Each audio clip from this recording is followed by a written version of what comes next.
السلام علیکم ناظرین، آپ دیکھ رہے ہیں اے بی نیوز اور میں ہوں آپ کا میزبان محمد اسلام۔ چلیے بڑھتے ہیں آج کی اہم خبروں کی طرف۔ پاکستان نے میزبانی کی درخواست پر افغان طالبان کے ساتھ مذاکرات دوبارہ شروع کرنے کی رضامندی ظاہر کر دی ہے۔ ذرائع کے مطابق وہ پاکستانی وفد جو استنبول سے وطن واپسی کے لیے تیار تھا اب وہاں مزید قیام کرے گا تاکہ مذاکراتی عمل کو ایک اور موقع دیا جا سکے۔ اہم نکتہ یہی ہے کہ اس بار مذاکرات کا مرکزی ایجنڈا وہی رہے گا، افغانستان کی زمین کو پاکستان کے خلاف دہشت گردانہ کارروائیوں کے لیے استعمال نہ ہونے دینا۔ وزیر اطلاعات عطا اللہ تارڑ نے بھی پچھلے روز مذاکرات کی ناکامی کی وجوہات بتاتے ہوئے کہا تھا کہ افغان وفد نے بنیادی ایجنڈے سے انحراف کیا، الزام تراشی کی اور عملی یقین دہانی سے گریز کیا۔ پاکستان نے میزبان ممالک کو ٹھوس شواہد فراہم کیے مگر قابل عمل یقین دہانی نہ مل سکی۔ اس کا مطلب یہ ہے کہ مذاکراتی عمل کھلا ہے مگر اعتماد سازی ناگزیر ہے۔ وزیر دفاع خواجہ آصف نے واضح کیا ہے کہ سرحدی خلاف ورزی کی صورت میں پاکستان کا جواب دینے کا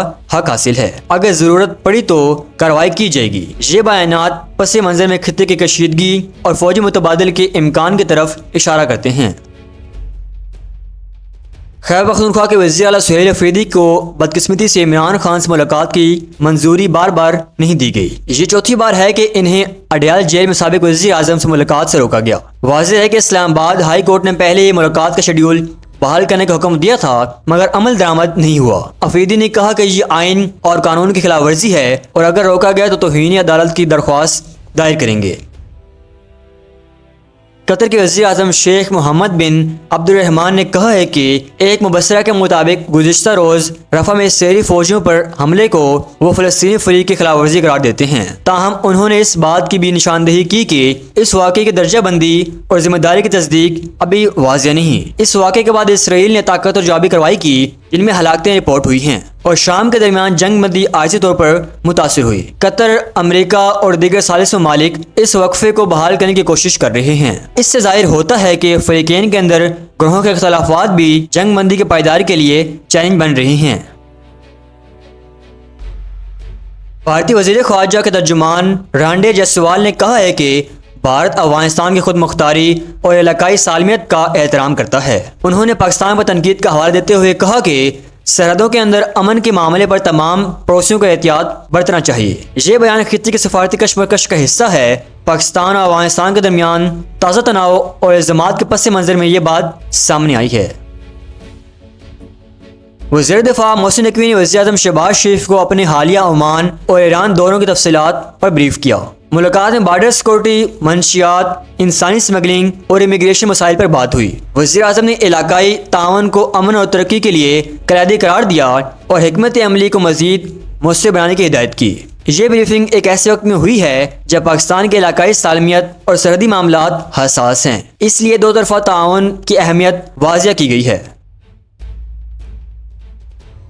وزیر دفاع خواجہ آصف نے برطانوی ہائی کمشنر جین میرٹ سے ملاقات کی جس میں دونوں فریق نے دفاعی، سیکورٹی اور اسٹریٹجک تعاون بڑھانے پر اتفاق کیا۔ ملاقات میں فضائی رابطوں، PIA کے برطانیہ کے لیے پروازوں میں اضافے اور تجارتی روابط پر بھی بات چیت رہی۔ یہ ملاقات دونوں ملکوں کے دیرینہ تعلقات کو مضبوط رکھنے کی کوشش کو ظاہر کرتی ہے۔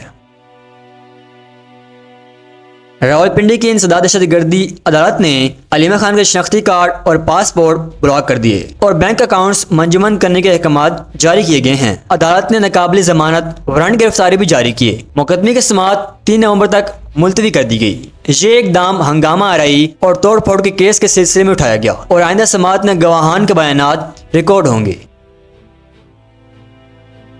وزیر اعظم کشمیر کے خلاف تحریک عدم اعتماد میں پیپلز پارٹی اور مسلم لیگ نون کے درمیان نیا ڈیڈ لاک پیدا ہو گیا۔ مسلم لیگ نون نے قبل از وقت انتخابات پر شرط رکھی ہے ورنہ عدم اعتماد میں ساتھ نہیں دیں گے۔ پیپلز پارٹی سے مذاکرات جاری ہیں اور اعلیٰ لیڈرشپ دوبارہ بیٹھ کر حل تلاش کریں گے۔ یہ کشمکش خطے کے سیاسی عدم استحکام اور آئینی تقاضوں کے گرد گھوم رہی ہے۔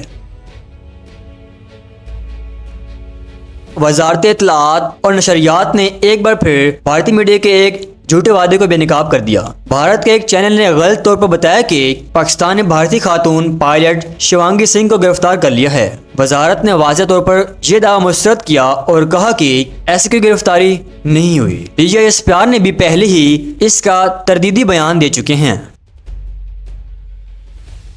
پنجاب پولیس کے مطابق اب تک صوبے بھر سے 21,948 غیر قانونی مقیم افراد، جن میں بڑی تعداد میں افغان شہری شامل ہیں، ان سب کو ڈیپورٹ کیا جا چکا ہے، جبکہ مزید 3,464 افراد ہولڈنگ سینٹرز میں موجود ہیں۔ لاہور اور صوبے میں کل 46 ہولڈنگ سینٹرز قائم کیے گئے ہیں۔ آئی جی پنجاب نے کہا ہے کہ ان خلا بین الاقوامی قوانین کے مطابق اور انسانی حقوق کے احترام کے ساتھ کیا جا رہا ہے۔ یہ آپریشن ریاستی کنٹرول اور داخلی سیکورٹی کو یقینی بنانے کی کوشش کا حصہ بتایا جا رہا ہے۔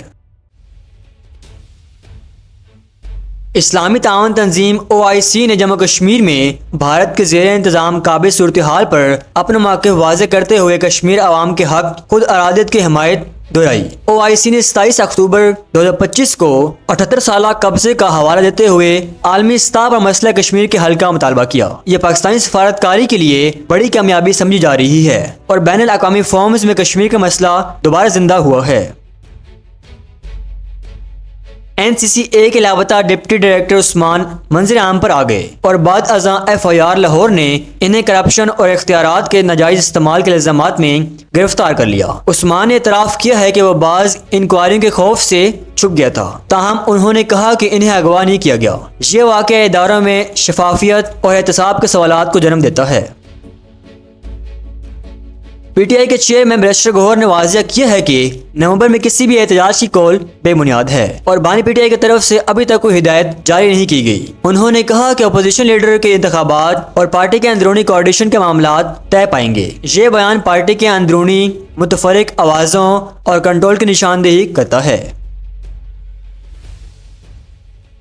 چائنا کے صدر شی جن پنگ اور امریکی صدر ڈونلڈ ٹرمپ کے ماہین اعلیٰ سطحی ملاقات کے بعد ٹرمپ نے اعلان کیا کہ چین پر عائد ٹیرف میں 10% کمی کی جائے گی، جس کا مقصد تجارتی کشیدگی کو کم کرنا بتایا جا رہا ہے۔ دونوں رہنماؤں نے معاشیت، توانائی اور ٹیکنالوجی میں تعاون بڑھانے پر اتفاق کیا۔ سابق وزیر اعظم خیبر پختونخوا علی مین گنڈا نے کہا ہے کہ نیشنل ایکشن پلان پر کام کی رفتار کم محسوس ہو رہی ہے اور یہ ضروری ہے کہ کام بھی ہو اور عوام کو نقصان نہ پہنچے۔ انہوں نے پولیس کی بہتری اور مقامی سطح پر حل تلاش کرنے کی مثالیں بھی پیش کی۔ یہ بیان داخلی سیکورٹی پالیسیوں اور عمل درآمد کی اہمیت کی طرف اشارہ کرتا ہے۔ تورخم چیک پوسٹ 19 روز سے آج بھی بند ہے، جس کے باعث امپورٹ، ایکسپورٹ، ٹرانزٹ ٹریڈ کی ہزاروں کارگو گاڑیاں پھنس گئی ہیں۔ کمشنر کے مطابق روزانہ تقریباً 85 کروڑ روپے کے دو طرفہ تجارتی حجم پر اثر پڑ رہا ہے۔ امریکی صدر ڈونلڈ ٹرمپ نے اپنے ایک بیان میں فوج کو ہدایت دی کہ جوہری ہتھیار کی ٹیسٹنگ فوراً شروع کی جائے۔ اس اعلان نے عالمی سطح پر تشویش پیدا کر دی ہے اور ماہرین نے ممکنہ جوہری دوڑ کے خطرات پر خبردار کیا ہے۔ اگر یہ اقدامات عملی شکل اختیار کرے تو عالمی سلامتی، عدم پھیلاؤ کے معاہدوں اور علاقائی توازن پر گہرے اثرات مرتب ہوں گے۔ ایپک کے اجلاس میں صدر ٹرمپ نے بھارتی وزیر اعظم نریندر مودی پر سخت طنز کیا اور انہیں خونی قتل کہا، جس نے سفارتی حلقوں میں ہلچل مچا دی ہے۔ یہ تھی اب تک کی مکمل تفصیل۔ جیسے ہی مزید خبریں آئیں گی ہم آپ کو آگاہ کریں گے۔ ملتے ہیں اگلی خبر میں۔